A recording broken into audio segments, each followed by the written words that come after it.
Zach, thank you for letting me try this new technology. Let me know how it worked. Grading your essay number 3. I'm looking at the first paragraph right now, obviously, and I do not see a kairotic moment. We don't know why you are writing about the normal characterization of new millennials. You do have a strategy for starting your essay, which is to start with the status quo and then to establish the destabilizing context that the normal characterization is not true. Typically, that's a good strategy. However, what you forgot to do here is to defend the status quo, this normal characterization. In other words, you tell us that new millennials are normally characterized this way, but you do not show it. You don't prove it in any way. Next, to look at your final 2 sentences in the first paragraph. Homeschooling is an up and coming trend. You should have hyphens here. And more parents are deciding, you should have a comma right here. More parents are deciding to make the switch every year. This phenomenon is beneficial because homeschoolers do better in school. Their social skills are just as strong as other children. That's actually a false comparison. You want to say their social skills are just as strong as the skills of other children, and then their family bonds are stronger. So a few errors already in the first paragraph. The very first sentence, again, you say most people assume, but you don't show us that most people assume that, so next time you'd want to do that.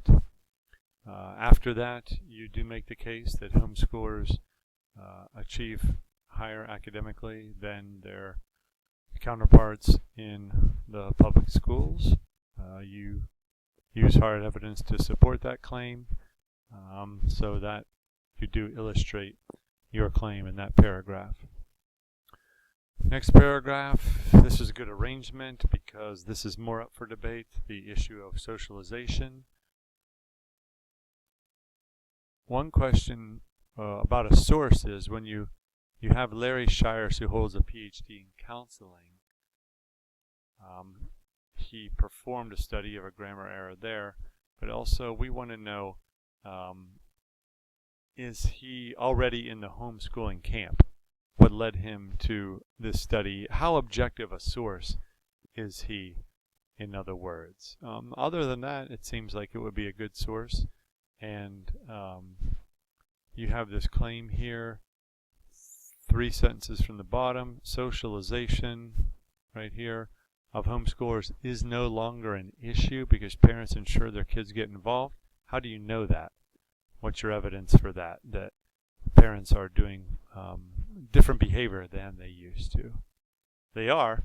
It's true. I know it myself, but if I were writing an academic essay, I would have to give hard evidence to prove that. What's confusing about that is what comes after it, because you say that now parents are making sure to give their homeschooled students those experiences, and then the next paragraph you use a response to a survey that was 20 years ago. So that is confusing to your reader. If you look at this sentence, if the kid's family is more active than their children, kid's family is more active than children, so you switch from kids to children. Here you also have an apostrophe error. Should be parents S apostrophe. It should be plural. The apostrophe should go after the S because it's plural.